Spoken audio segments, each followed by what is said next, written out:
अस्सलाम वालेकुम दोस्तों, मेरा नाम है अली उमर, हमेशा की तरह मौजूद है दाऊद और आप देख रहे हैं इस वक्त क्रिकेट लवर अली शो को। किसको देखना है दोस्तों, आप लोग से बात करने जा रहे हैं, बात करेंगे आज आपसे टॉप ग्रीन न्यूज का सेगमेंट है, आप लोग शेयर करेंगे। नंबर 1 पे आप लोग से बात करने जा रहे हैं, जो हमारे पास अपडेट आ रही है वो आ रही है वेस्ट इंडीज के हवाले से अपडेट आ रही है कि वेस्ट इंडीज ने आज इतिहास रच दिया। आज वेस्ट इंडीज ने जो है वो हिस्ट्री क्रिएट कर दी। सुबह के टाइम आज जो मैच देखने का मजा आया ना, मैं कहता हूं कमाल कर दिया वेस्ट इंडीज ने। जो पाकिस्तान ना कर पाया, पाकिस्तान की बड़ी आप कह लें सीनियर टीम ना कर पाई, वो काम करके दिखा दिया वेस्ट इंडीज ने। इस पे बात करेंगे जिसके बाद के इंग्लैंड ने भी आज हिस्ट्री रच दी है, क्योंकि इंग्लैंड ने भी इंडिया को अनबिलीवेबल मारा है। मतलब पूरी तरह से मैच इंडिया के हाथ में था, लेकिन कैसे इंग्लैंड ने मैच निकाला वहां से उस पर बात करेंगे जी कि बाबर आजम ने शानदार बैटिंग की और उनको मैन ऑफ द मैच भी मिला। उनकी लड़ाई भी बड़ी वायरल चल रही है, क्या चला है वो आपको बताएंगे। बात करेंगे जी आमिर और शाहीन के हवाले से, बड़ी हाइप बनी हुई है उनकी, लेकिन आज आमिर को ड्रॉप कर दिया गया। जरा इस पर बात करेंगे। परफॉर्मेंस भी एकदम से गिरी हैं। और बात करेंगे श्रीलंका बोर्ड के हवाले से भी आईसीसी का डिसीजन आ गया, जो कि उनको सस्पेंड किया हुआ था, इस पर भी बात करेंगे। तो अगर आप हमारे चैनल पर नए और पहली बार आए, चैनल को लाजमी सब्सक्राइब करें और साथ ही तो बात का आगाज करते हैं नंबर 1 खबर के साथ, जो कि हमारे पास आ रही है। तो दाऊद साहब, आज वेस्ट इंडीज ने सुबह का टाइम था, अक्सर आप मेरे बारे में कह रहे होते हैं कि सुबह नाश्ते के लिए उठते हैं और इन्होंने चाय पकड़ी होती है और वुमेन का मैच देख रहे होते हैं, लेकिन ऐसा नहीं है। आज मैंने चाय पकड़ी हुई थी, सुबह का टाइम था और मैं 2 टेस्ट मैचेस देख रहा था और मेरा मेन टेस्ट मैच जो मैं सुबह देख रहा था पहले टाइम पर, वो मैं देख रहा था वेस्ट इंडीज का और ऑस्ट्रेलिया का। और मेरा दिल अंदर से जो है ना वो ये कर रहा था कि किसी भी तरीके से वेस्ट इंडीज ये जीते। और जिस तरह वेस्ट इंडीज के जो बॉलर ने जब आखिरी विकेट ली है ना, तो मैं इस तरह से उछला और मैंने 5 मिनट उसके लिए तालियां बजाई हैं। ऐसे मुझे लगा कि पाकिस्तान जीत गया। मतलब हम कितनी बार ऑस्ट्रेलिया जा चुके हैं, लेकिन हमने ऑस्ट्रेलिया में आज तक जाकर आपके सामने कुछ भी नहीं किया। लेकिन वहां एक यंग लड़का और यंग बच्चा, और उसका नाम था जोसेफ, और शमार जोसेफ आया और दाऊद साहब उसने आज इतिहास रच दिया और आज उसने ऑस्ट्रेलिया को घुटनों के बल गिरा के गाबा का घमंड तोड़ा है। पहली बार इंडिया ने तोड़ा था, दूसरी बार जोसेफ ने तोड़ा है। क्या कहेंगे जी? भाई 24 साल का लड़का है शमार जोसेफ, 99 में ये पैदा हुआ था और किसी को नहीं पता था कि किसी जंगल में पैदा होने वाला ये लड़का 225 किलोमीटर दूर शहर से ये पैदा हुआ था। वहां पर बेसिक फैसिलिटीज, बिजली शिजली तो छोड़ो, मैं सुन रहा था कि 2018 में उस गांव में बिजली और ये इंटरनेट वगैरह की जो फैसिलिटी है वो आई है। उससे पहले वहां ये भी नहीं थी। वहां पर ये फ्रूट्स और वो भी फ्रूट्स भी लीमू टाइप आप कह लो कि इस तरह के फ्रूट्स वहां पर होते थे, और ये वहां पर इस तरह के फ्रूट्स खाकर ये बड़ा हुआ है। और फिर ये आया, इसने वेस्ट इंडीज टीम ज्वाइन की और रेस्ट इज हिस्ट्री। 27 साल के बाद वेस्ट इंडीज ऑस्ट्रेलिया को ऑस्ट्रेलिया में हरा सकी और 1988 के बाद वेस्ट इंडीज दूसरी टीम बनी है जो ऑस्ट्रेलिया को गाबा में शिकस्त दिखा सके। और भाईजान पेस इज पेस, जो सीधी बात है, 145 एवरेज कर रहा था और 150 तक मैक्सिमम कर रहा था, और जो बॉल कर रहा था वो 145 से 50 के दरमियान पे आ रही थी। एज कंपेयर पाकिस्तान के जो बॉलर हैं, जो हमारे ये शाहीन साहब हैं और जितने भी और हमारे बॉलर्स गए हुए थे खेलने के लिए, 125 130 पेस से बीट करके किया। 130 भी कोई करता। लेकिन दाऊद देखो, जब ये जीत आज हुई ना, तो इस जीत से मेरे दिमाग में कुछ चीजें आई, और वो ये चीजें ये आई कि आज वेस्ट इंडीज की जो टीम थी वो एक यंग टीम थी वेस्ट इंडीज की। कोई इसमें सीनियर खिलाड़ी मौजूद था? कोई सीनियर खिलाड़ी मौजूद नहीं था। इवन कोई ऑस्ट्रेलिया का क्रिकेटर है, उन्होंने तो कहा था ये डंप टीम है, ये बिल्कुल ही पथेटिक। हाँ, और डंप टीम है, फाइल टीम है, होपलेस है, ये कुछ भी नहीं करेगी। लेकिन यंग लड़के करके निकल गए। अब होता क्या है, अब पाकिस्तान के अंदर जब भी कोई यंग टीम बनती है या यंग लॉट बनती है, आपको याद होगा कि अफगानिस्तान का जो है टूर जिस तरह यंग टीम ने किया था, उनके ऊपर सोशल मीडिया पे इतना ज्यादा प्रेशर बना दिया जाता है कि बेचारे कुछ कर ही नहीं पाते। और हकीकत टोटल इसके बरक्स है। पाकिस्तान को जो सबसे बड़ी फतह मिली हुई है वो मिली हुई है 2017 में चैंपियन ट्रॉफी में, और उस टाइम पर कोई बड़ा स्टार आपकी टीम में मौजूद नहीं था। कोई आप कह लो कि कोई बड़ा नाम नहीं था। हसन अली नॉर्मल थे उस टाइम पर, शाहीन शाह अफरीदी आपके जो है नॉर्मल होते थे, फखर जमान नॉर्मल थे, शदाब नॉर्मल थे। लेकिन क्या था, इनके जहन के ऊपर सिर्फ जीत सवार थी। इनका ये नहीं था कि यार हम बड़े नाम है, हम ये हैं, हम वो हैं। इन्होंने वो मैच भी जीत लिया। आप अगर वर्ल्ड कप उठाकर देख लो, T20 का जो वर्ल्ड कप था, आमिर उसके अंदर यंग आया था, बिल्कुल यंग बच्चा था आमिर, और किस तरह का उसने जो वहां पर कमाल कर दिया। और फिर आप इंडिया की टीम उठाकर देख लो, जिसने इंडिया ने ऑस्ट्रेलिया को जो हराया था, उसमें भी कोई सीनियर खिलाड़ी मौजूद नहीं थे। पंत थे, फिर उसके बॉलर में बात करें, बुमराह तक नहीं थे उसके अंदर, कोई नवदीप सैनी थे, सिराज नए थे। बिल्कुल एक यंग सी टीम थी इंडिया की, और उसने ऑस्ट्रेलिया को हरा दिया। तो कहने का मकसद ये है कि जब भी आपके यंग लड़के सिलेक्ट होते हैं ना, तो तो पाकिस्तान में ट्रेंड थोड़ा चेंज हो जाता है। पाकिस्तान में उन यंग लड़कों को खिलाफ आपके सीनियर खिलाड़ी आके बयानात देते हैं और मीडिया पे ट्रेंड चलाया जाता है कि आपके यंगस्टर्स को मौके नहीं देने चाहिए। आज होते ना आपकी कहाँ है, ब्रावो किधर है, वो दूसरे रसल किधर है, सारे किधर, नारायण कहाँ है, पोलार्ड किधर है, ये सारे यंग बच्चों ने जाके जीत लिया। कौन थे? तो बिल्कुल, तो कहने का मकसद ये है कि भाई आप यंग लॉर्ड को जब भी चांस मिले आपको उनको सपोर्ट करना चाहिए। इस पर आपकी क्या राय है? देखिए, इस टीम में आप नाम बताएं जरा। क्रेग ब्रैथवेट कप्तान है, उन्होंने मैच जीतने के बाद जवाब दिया। उन्होंने कहा है कि रॉड्नी हॉज ने बोला था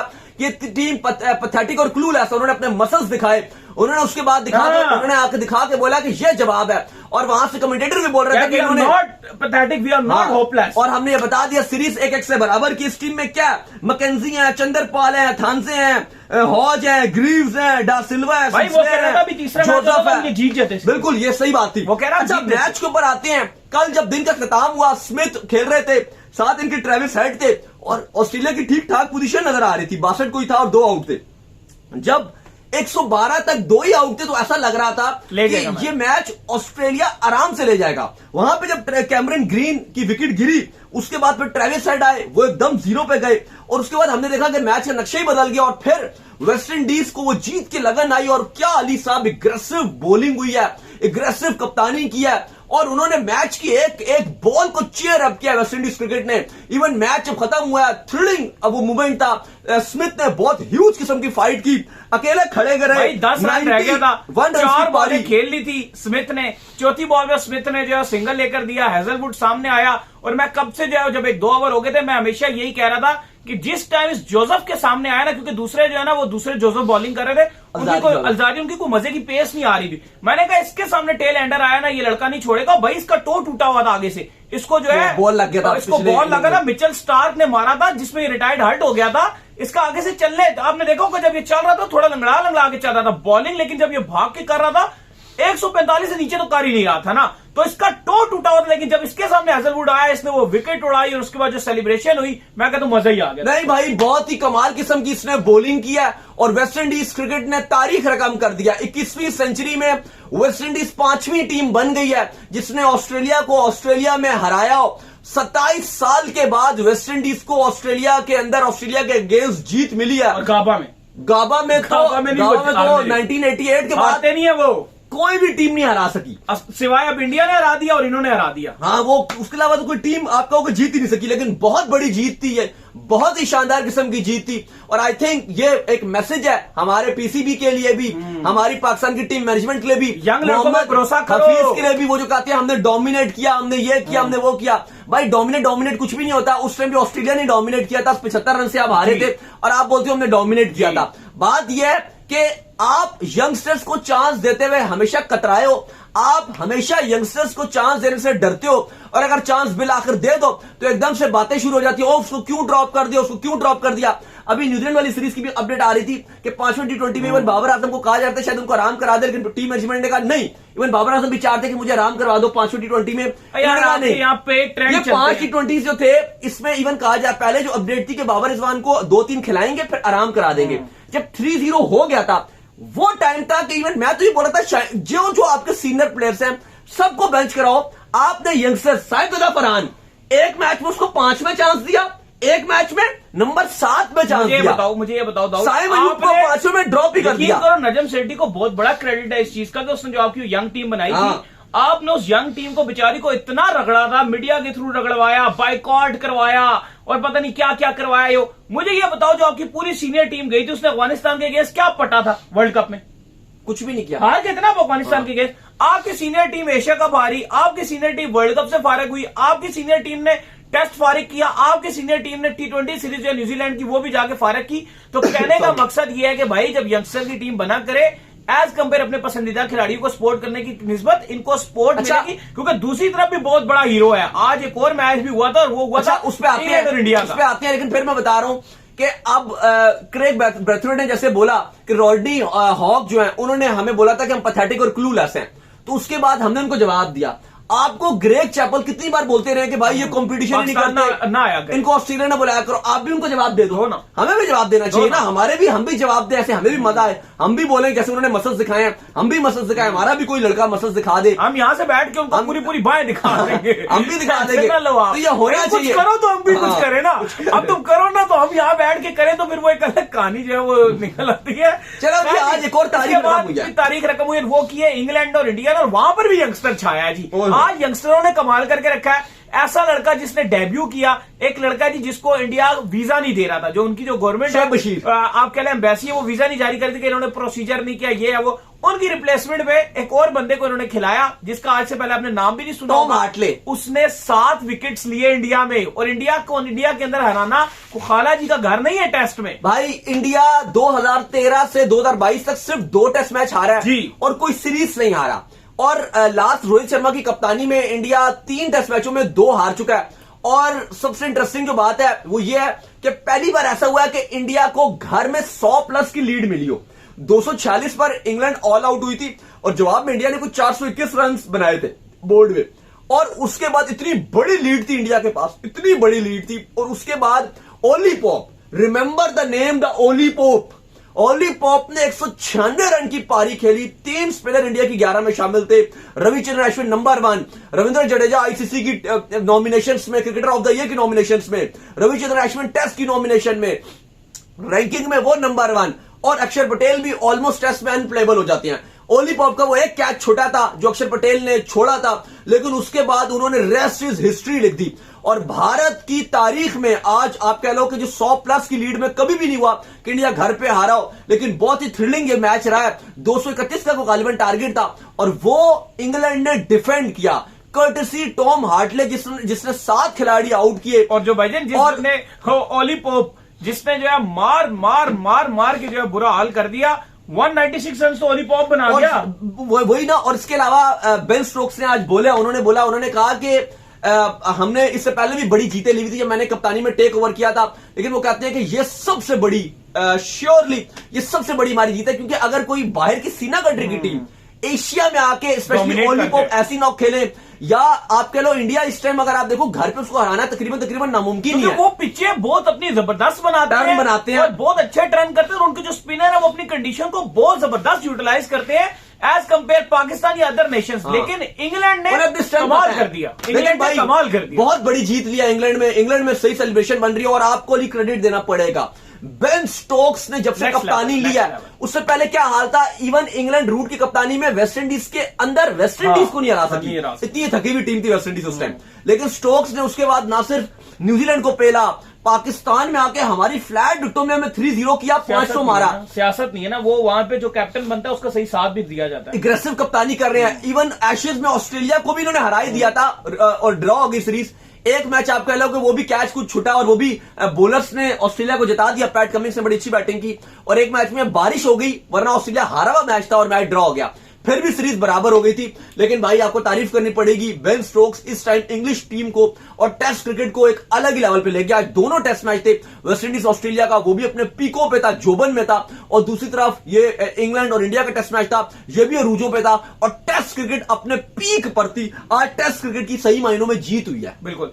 खैर जिसके बाद जो हमारे पास अपडेट आ रही है जी, वो अपडेट जो है हमारे पास आ रही है बाबर आजम के हवाले से। तो बाबर आजम ने बड़े शानदार किस्म के 62 रन बनाए हैं बांग्लादेश प्रीमियर लीग के अंदर। उनको मैन ऑफ द मैच का भी अवार्ड दिया गया, 1 लाख टका जो है उनको दिया गया मैन ऑफ द मैच के अवार्ड में।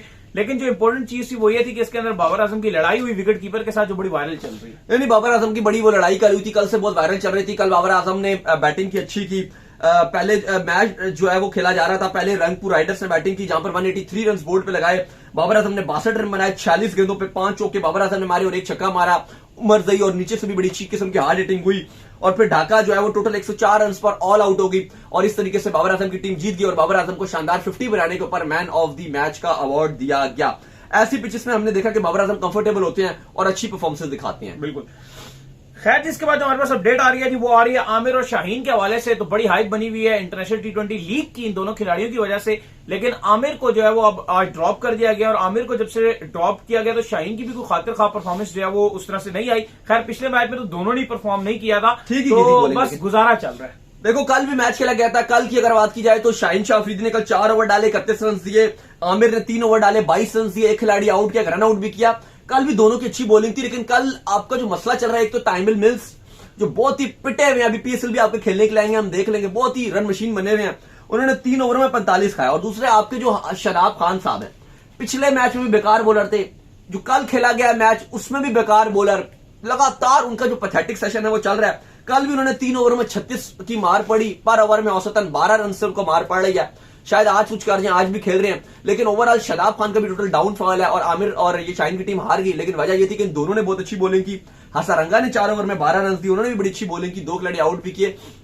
लेकिन टाइमिल मिल्स और शदाब खान, ये 2 ऐसे बंदे थे जिन्होंने टीम को डाउन किया। और जो बॉलर्स थे, जो बैटर्स थे ओपोनेंट टीम के, उन्होंने शदाब पे भी खूब चार्ज किया और टाइमिल मिल्स पे भी। और इन दोनों ने जो भी अच्छी बॉलिंग हसरंगा ने की या आमिर ने की या शाहीन ने की, उस पे इन दोनों ने, एक शदाब खान और एक टाइमिल मिल्स ने पानी फेर दिया और लगातार बुरी बॉलिंग चल रही है।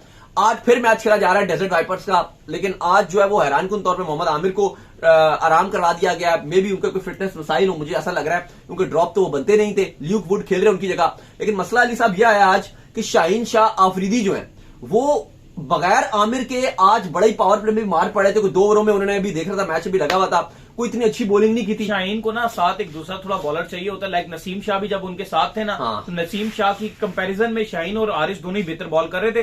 तो एक आधा बॉलर साथ में चाहिए होता है जो आज भी उनको चाहिए था कि अगर आमिर ये एक एंड से आपके- प्रेशर डाले तो वो फिर विकेट ले लेते हैं। आपकी लोगों को जो है ना, आपकी कभी बैट्समैनों को एक अच्छा बैट्समैन साथ चाहिए होता है, कभी बॉलरों को अच्छे बॉलर साथ चाहिए होते हैं। ये जो जोसेफ जिसने आज मैच जितवाया, इसके इर्द गिर्द तो सारी फारक बॉलर थे, मैंने देखा कोई एक अच्छा नहीं था। शमार जोसेफ ले गए, अकेला ही लेकिन लेके गया। देखो आपको मानना पड़ेगा कि आमिर और शाहीन जिस तरह से हाइप बनाकर बैठे हुए इस टाइम यूएई की लीग को, ऐसा लग रहा है कि पूरी डेजर्ट वाइपर को और पूरी यूएई की लीग को इन दोनों ने उठा ही लिया है, एकदम से उठाया हुआ है, क्योंकि दोनों की हाइप बनी हुई है।